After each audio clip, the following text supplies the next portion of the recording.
Buenas tardes.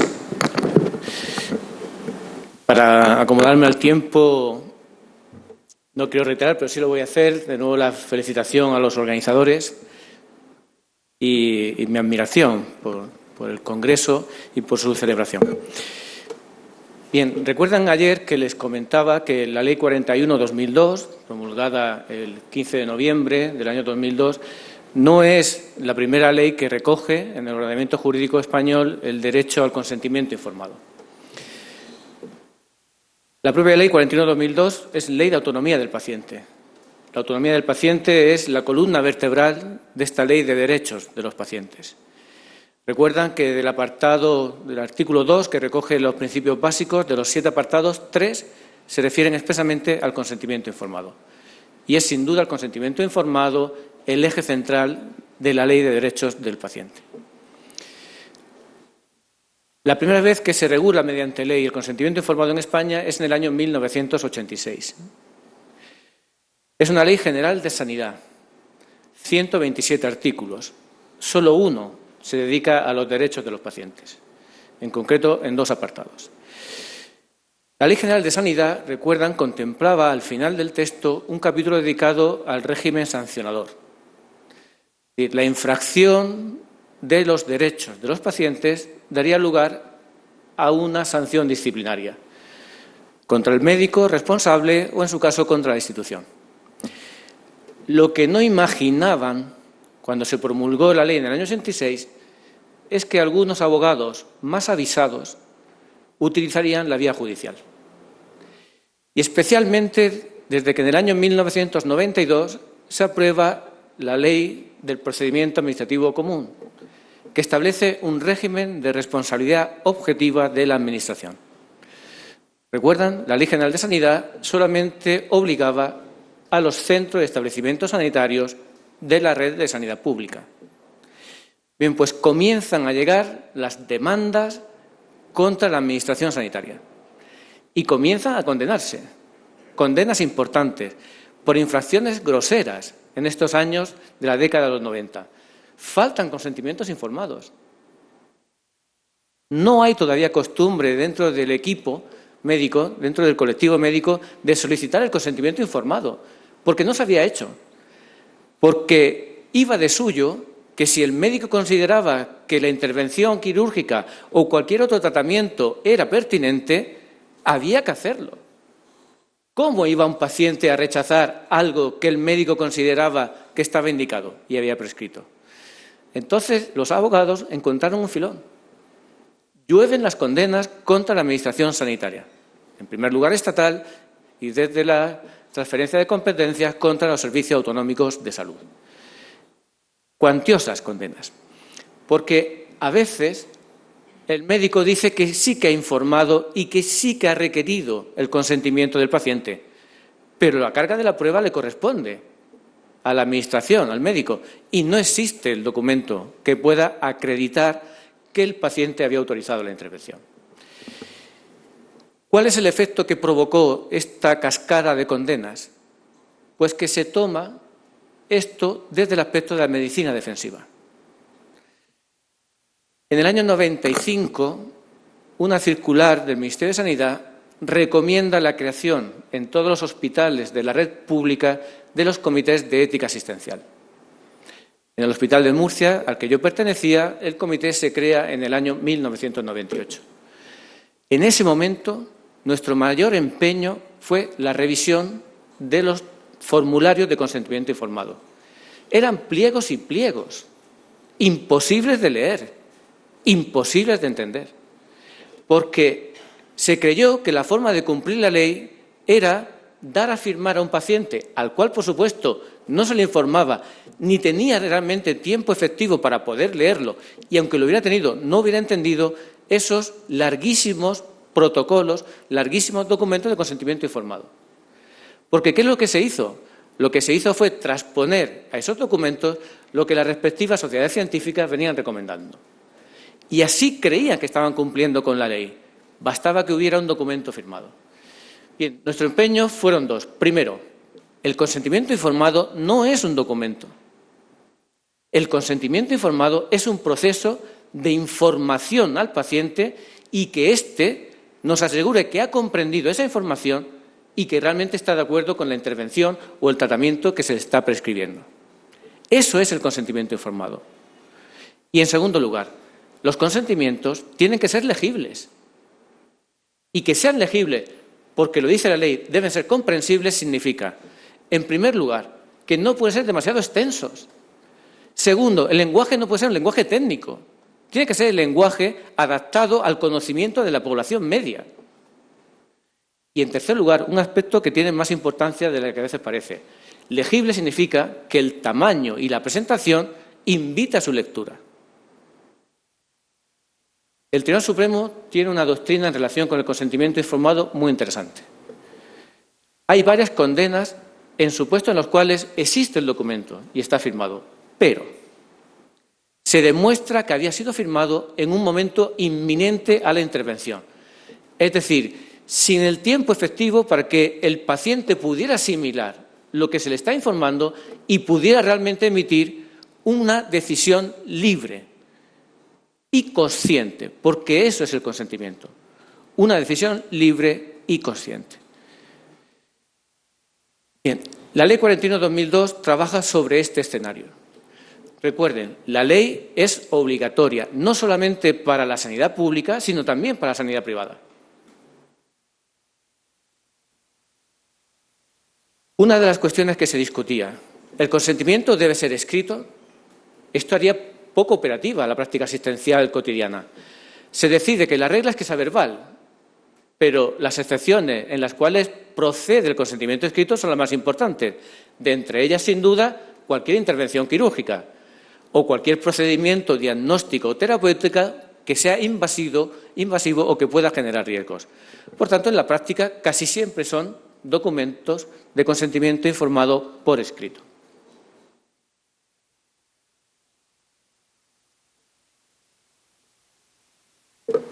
Voy a centrarme en los aspectos que considero que pueden suscitar más debate. Primero, en todo caso, consentimiento informado. ¿Siempre tiene el paciente que autorizar una intervención, un acto sanitario? Bien, el artículo 9 recoge dos excepciones, que supongo que son universales. Primero, cabe actuaciones sanitarias sin consentimiento informado. Es más, contra la negativa del paciente, cuando el bien jurídico individual de la salud del paciente tiene que ceder frente a un bien superior, cual es la salud colectiva. En los supuestos de riesgo para la salud pública, la ley del año 1986 establece que se puede imponer los tratamientos al paciente aunque éste se niegue. Es una ley orgánica porque significa la posibilidad de restricción de derechos fundamentales como la libertad de los ciudadanos. Segundo supuesto, en los cuales puede actuar el profesional sanitario sin consentimiento del paciente, cuando éste no esté en condiciones de prestarlo, cuando tampoco se pueda contactar con algún familiar que lo pueda sustituir y cuando haya una necesidad de urgencia vital. Estas son las dos excepciones, las únicas dos excepciones en las cuales se puede actuar sin consentimiento informado. Porque la tercera excepción de la ley del año 86 no es verdadera excepción. La ley del año 86 decía que también se podría actuar sin consentimiento informado en los supuestos de personas menores de edad. En tales casos no es que no haya consentimiento informado, sino que el consentimiento informado no lo presta, lógicamente, el paciente, sino que serán sus representantes legales, los padres o tutores si son personas incapacitadas judicialmente.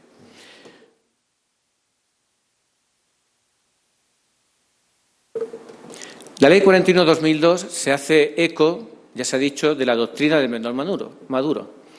Nosotros tenemos también la mayoría de edad fijada en los 18 años desde la aprobación de la Constitución del año 78.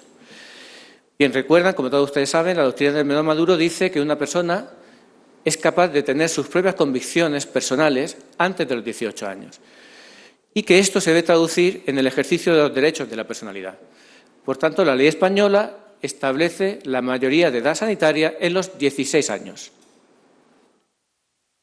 estableciendo el siguiente esquema.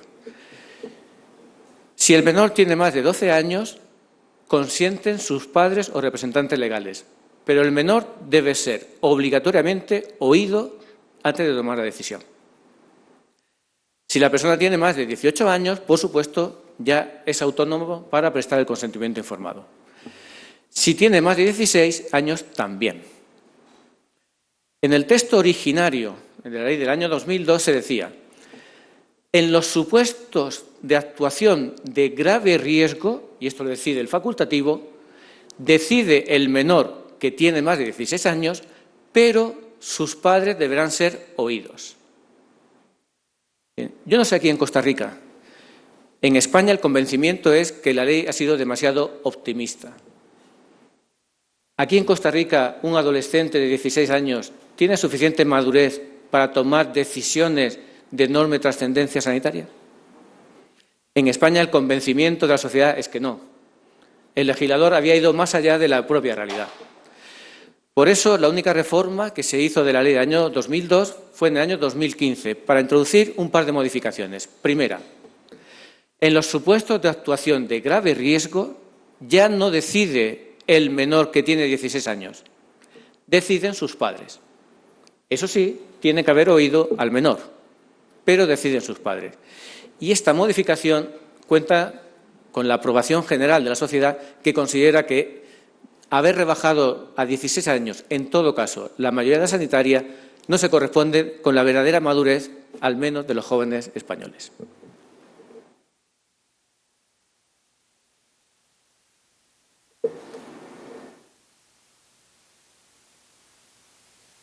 ¿Excepciones? Sí. La propia ley recoge dos supuestos de excepción. Hay alguno más. Y en concreto, a veces para aumentar y otras veces para restringir. En primer lugar, los ensayos clínicos. Dice la ley que para poder realizar ensayos clínicos con menores de edad no bastará el consentimiento de sus representantes legales, sino que si el menor que debe participar tiene 12 años cumplidos, también deberá él consentir la participación. Por tanto, en los supuestos de ensayos clínicos de investigación con seres humanos hace falta doble consentimiento. No basta el consentimiento de los representantes legales, que es la norma general, hace falta también el consentimiento del propio menor. Segunda excepción, los supuestos de técnicas de reproducción humana asistida. ¿Puede una menor de edad solicitar una técnica, por ejemplo, la más sencilla, la inseminación artificial, contando con el consentimiento de sus padres? La respuesta es tajante: no. El legislador ha considerado que al no tratarse de una actuación urgente, en los supuestos de que una menor de edad quiera ser inseminada artificialmente o requiera cualquier otra técnica de reproducción humana asistida, no bastará el consentimiento de sus padres. Habrá que esperar hasta que la usuaria tenga la edad de 18 años. Estas son las dos excepciones. La segunda modificación introducida en la reforma de 2015 tiene que ver con el alcance del consentimiento prestado por representación. Inicialmente, esa decisión tenía que ser adoptada por los representantes legales atendiendo al mejor interés del menor o de la persona incapacitada. En el año 2015, una leve modificación, pero que es relevante. Si la decisión del representante legal atenta contra la vida o la salud del menor o de la persona incapacitada judicialmente, los médicos no atenderán esa decisión del representante legal, sino que recabarán el consentimiento de la autoridad judicial.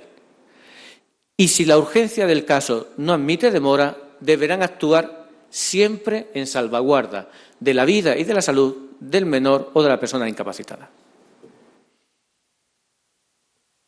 ¿Qué pasa si la persona que requiere asistencia sanitaria es mayor de edad, pero no está incapacitada judicialmente, pero sí impedida para tomar decisiones? Sí, ¿quién presta el consentimiento informado en los supuestos de la llamada incapacidad natural? Bien, el artículo 9.3 de la ley estatal resolvía la cuestión remitiéndose a la decisión de los familiares o de las personas vinculadas por razones de hecho con el paciente. Muy bien. Pero, ¿qué familiar? No son extraños los supuestos en los que concurren con el paciente varios familiares. O inicialmente viene uno y después se van incorporando más. ¿Quién toma la decisión en los supuestos de que concurren varios familiares del propio paciente? Esto es una laguna de la ley estatal. Esta laguna ha sido colmada por varias legislaciones autonómicas, y entre ellas la ley autonómica de la región de la que yo procedo, la ley regional de la Comunidad Autónoma de Murcia. Es una ley, recuerdan, se lo mencionaba ayer, del año 2009. Y es una ley, permítame, sin ser chauvinista, que creo que es una buena ley. Tuvimos la fortuna de que el Gobierno autonómico, antes de aprobar el texto de la ley, consultó a todos los colectivos afectados y que además tomó como modelo otras leyes autonómicas que se venían ya promulgando. Bien, ¿cuál es la solución en los supuestos de concurrencia de varios familiares? Lo que hace la norma, y eso estamos acostumbrados los juristas, es establecer una jerarquía. No es acaso lo más deseable, pero el derecho busca la seguridad jurídica y el profesional sanitario también. Cuando varios familiares concurren y tienen criterios dispar, la ley establece que decidirá de entre todos los familiares concurrentes el cónyuge o persona que tenga una relación afectiva análoga a la conyugal. En segundo lugar, el familiar de grado más próximo. ¿Recuerdan los grados? Eso significaría que serían hijos o padres. Y ante la concurrencia de varios familiares del mismo grado, aquel que sea de más edad. Este criterio quizás no es el más acertado en algún caso, pero por lo menos es claro. Ya sabemos que en los supuestos de concurrencia de familiares decidirá el cónyuge si lo hay o el familiar de grado más próximo y de entre ellos el que tenga mayor edad. Como esa solución en algún caso no será la más adecuada, lo que puede hacer el paciente, y es esta mi recomendación, nombrar un representante sanitario. Todos podemos, en los documentos de voluntades anticipadas, nombrar a cualquier persona, sea familiar o no, como la persona de confianza que decidirá por nosotros cuando nosotros no podamos hacerlo. Es la forma de ajustar el criterio legal a la realidad. Si yo tengo una enorme confianza con mi compañero de trabajo o con cualquier otro amigo, podré nombrar perfectamente a este como mi representante sanitario, en cuyo caso dice la norma, artículo 47 de la Ley Regional Murciana, que por encima de los familiares concurrentes, el consentimiento informado lo prestará el representante voluntario nombrado por el propio paciente.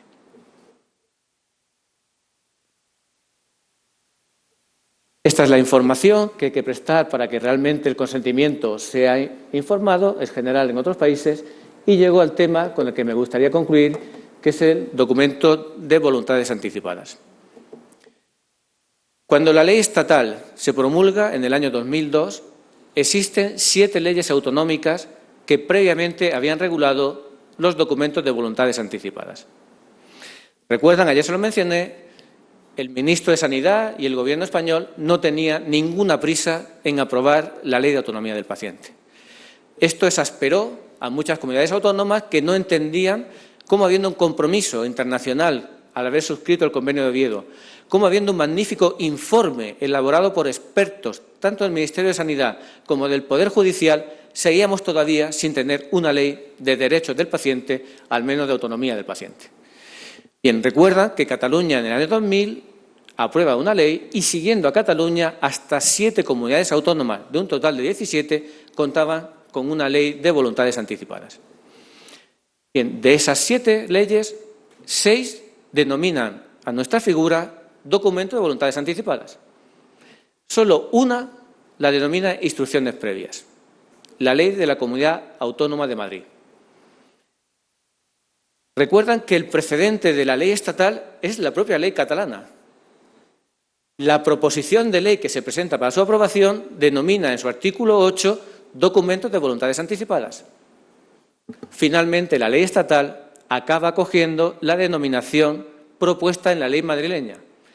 Y créanme, y esto no viene en ningún libro ni en ningún manual, estoy convencido de que la razón era sencillamente esa rivalidad entre Madrid y Barcelona. Era inasumible para el legislador estatal, las Cortes están en Madrid, poner la denominación propuesta en la ley catalana. Era mucho mejor acoger la denominación de la ley madrileña. Esto no son instrucciones. El paciente no da instrucciones al equipo médico. El médico no puede actuar, aunque su actuación sea la indicada, sin autorización del paciente. Pero eso no significa que el paciente dé órdenes al equipo médico. Jamás un facultativo tomará una decisión terapéutica que no sea indicada o pertinente. Lo que hay no son instrucciones, porque no hay jerarquía. Ni el médico tiene una jerarquía superior al paciente, pero tampoco el paciente la tiene al médico. Lo que hay son voluntades. Por eso hay consentimiento, porque es una relación bilateral. La naturaleza jurídica de este documento es de consentimiento anticipado, lo ha dicho ya la profesora María Eisenberg. Esto lo que son voluntades declaradas de forma anticipada. Y esa debería ser la denominación dada en la ley española, aunque por desgracia no está en la ley estatal. Un par de reflexiones para intentar acomodarme al tiempo antes de que me saque la moderadora la tarjeta amarilla. ¿Alguien duda a día de hoy de que es necesario regular los documentos de voluntades anticipadas? ¿Alguien lo puede cuestionar? ¿No se conoce suficientemente los casos de la literatura científica? ¿No se conoce el caso de la joven Karen Ann Kinlan? ¿No se conoce el caso de Nancy Cruzan? ¿Recuerdan otro caso aún más dramático? Terry Schiavo, Schiavos, si hacemos la pronunciación italiana. ¿Lo recuerdan? María Teresa sufrió un coma repentino por una bajada súbita de su nivel de potasio, parece que como consecuencia del seguimiento de una dieta estricta de adelgazamiento. La pobre María Teresa tuvo la mala fortuna de que no había otorgado un testamento vital. ¿Qué fue lo que pasó? Asistimos a una batalla legal entre el marido de Terry, de María Teresa, y los padres de María Teresa. El marido solicitó la desconexión. Los padres solicitaban mantener a María Teresa con vida hasta que la medicina pudiera recuperarla. ¿A quién de las dos partes, si ustedes fueran los jueces, le darían la razón? ¿Quién tiene más derecho a decidir sobre la vida de María Teresa? ¿Su cónyuge, su marido o sus padres?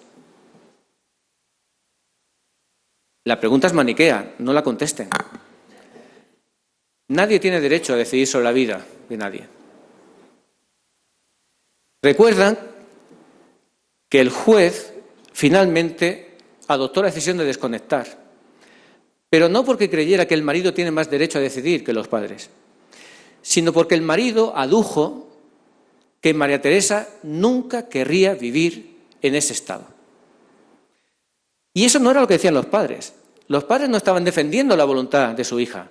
Los padres estaban defendiendo su propio deseo, absolutamente legítimo, entiéndame, absolutamente legítimo, pero no era respetar la voluntad de María Teresa. Si conocen el caso, el juez encargado llegó a la conclusión de que en efecto María Teresa no hubiera querido, porque las amigas de María Teresa corroboraron el testimonio de su marido. Recuerdan que la prensa intentó sacar una nueva relación sentimental del marido con otra mujer y dejó entrever el interés del marido por acabar con la vida de su mujer para poder casarse legalmente con su nueva amante. ¿Es que no existe el divorcio en Estados Unidos? Bien, de nuevo insistía el juez en este caso en la necesidad de que haya un testamento vital para que conozcamos la voluntad del paciente, porque haremos aquello que el paciente haya querido y haya consignado en su documento. Un caso más reciente, en Francia, hace un par de meses. Vincent Lambert, ¿le suena? De nuevo un enfrentamiento, en este caso, entre la esposa de Vicente, y sus hermanas. Hay diferentes resoluciones judiciales, algunas apostando por la desconexión y otras que mantienen en vida. En el caso de Terry Schiavo, la batalla legal, recuerdan, llegó hasta el Tribunal Supremo de Estados Unidos. Frente a la primera decisión judicial, el gobernador entonces de Florida, Jeb Bush, aprueba un decreto que deja sin efecto una resolución judicial. Probablemente Jeb Bush no estudió Derecho. o si lo estudió el día que le explicaron la teoría de separación de poderes, ese día no fue a clase. La Corte Suprema del Estado de Florida, con toda justicia, anula el decreto del gobernador. Pero el gobernador no se amilana y acude a su hermano. ¿Recuerdan? George W. Bush, presidente de los Estados Unidos, que sabiendo que no debía hacerlo, aprueba un decreto presidencial dejando sin efecto la resolución judicial de la Corte Suprema del Estado de Florida. Porque recuerdan, esa era la presión de los grupos pro vida. Y, por supuesto, al presidente Bush lo que le interesaba era la reelección. Con toda justicia, la Corte Suprema de los Estados Unidos anuló, en este caso, el decreto presidencial. Bien, toda esta batalla legal significó la desconexión y vuelta a conectar de la pobre María Teresa. ¿Hay derecho a eso?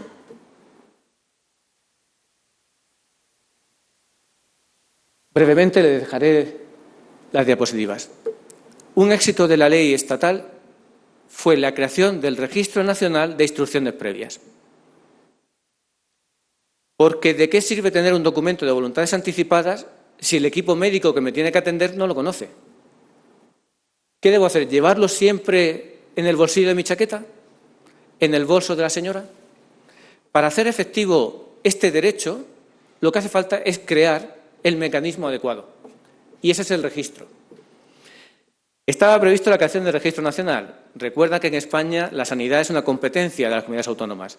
Las comunidades autónomas se negaban a esto y crearon sus respectivos registros autonómicos. Bueno, finalmente lo que hay son registros autonómicos interconectados.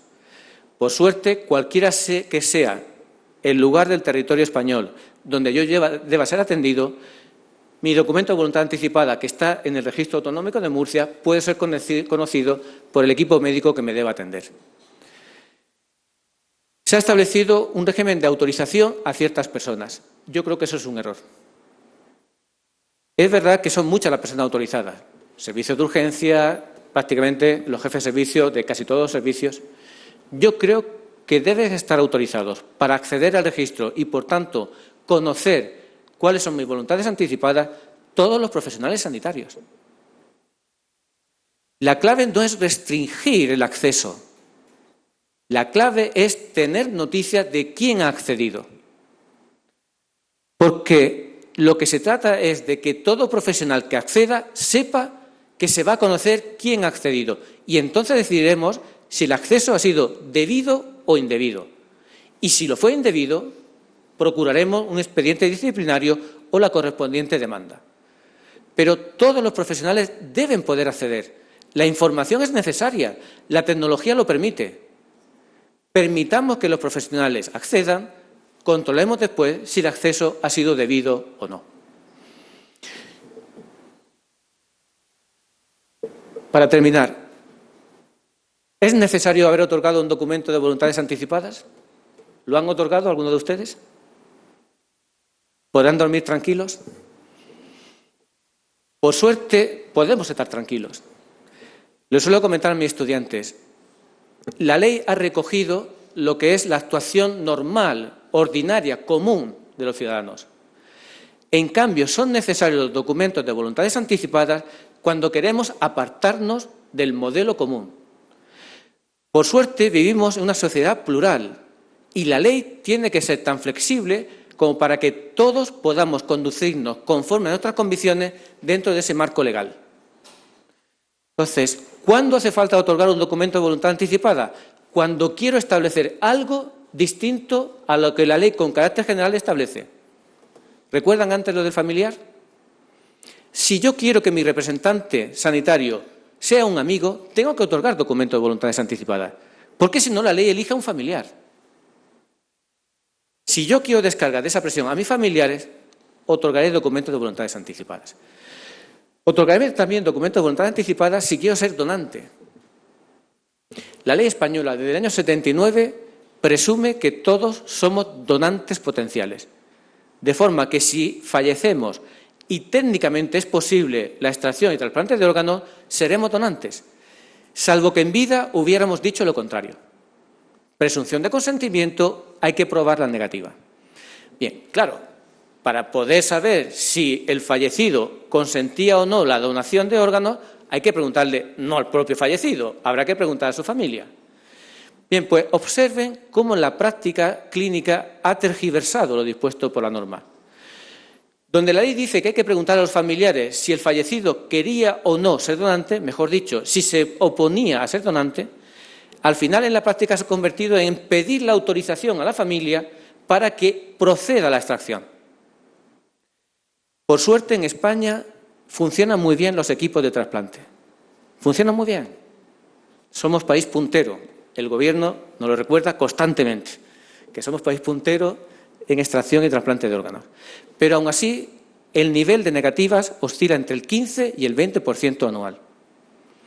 A mí no me preocuparía si en alguno de esos casos resulta que el propio paciente fallecido quería ser donante. Yo me pongo en la piel del familiar. Si como consecuencia de un accidente de tráfico fallezco, mi mujer va a recibir la noticia de mi fallecimiento y unos cuantos minutos después un médico le va a solicitar que autorice la extracción de mis órganos. No son las mejores condiciones para tomar esa decisión.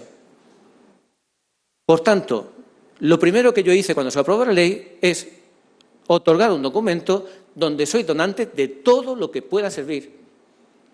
Creo que es algo en atención a mis familiares, excusarles esa decisión, porque además el interesado soy yo. No hace falta que sean mis familiares. Bien, otros contenidos son menos frecuentes. Fecundación post-mortem. En España se autoriza la fecundación post-mortem, es decir, con semen del marido fallecido. Recuerda que el primer caso se da en Francia, el asunto Parpalais.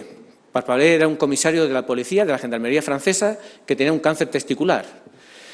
Bien, en previsión de que el tratamiento con quimioterapia probablemente le iba a provocar con casi toda seguridad su esterilidad, Alain Parpalais decide la extracción y congelación de semen. Bien, lo que no habían previsto es que, además de poder quedar estéril, podía fallecer. Y esto fue lo que pasó. Su esposa Corinne solicita la inseminación con esas muestras de semen conservadas en la clínica francesa. La clínica se niega. Corinne Parpalais demanda a la clínica. ¿Cuál será la decisión del juez? Corinne dice lo siguiente: soy la heredera universal de mi marido, por tanto, la propietaria del semen conservado en su clínica. Les obligo a la restitución.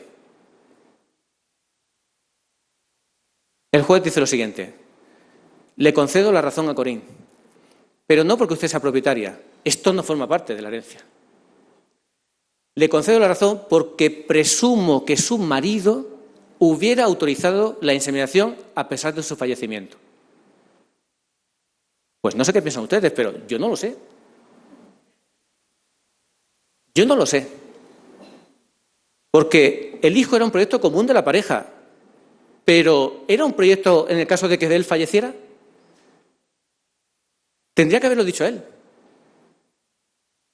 De hecho, la legislación francesa prohíbe la inseminación post-mortem en la actualidad. ¿Cuál es la mejor manera de que sepamos lo que quiere el difunto? De nuevo, un documento de voluntades anticipadas. Y ahí ya sí que sabemos si la persona autoriza o no la inseminación post-mortem.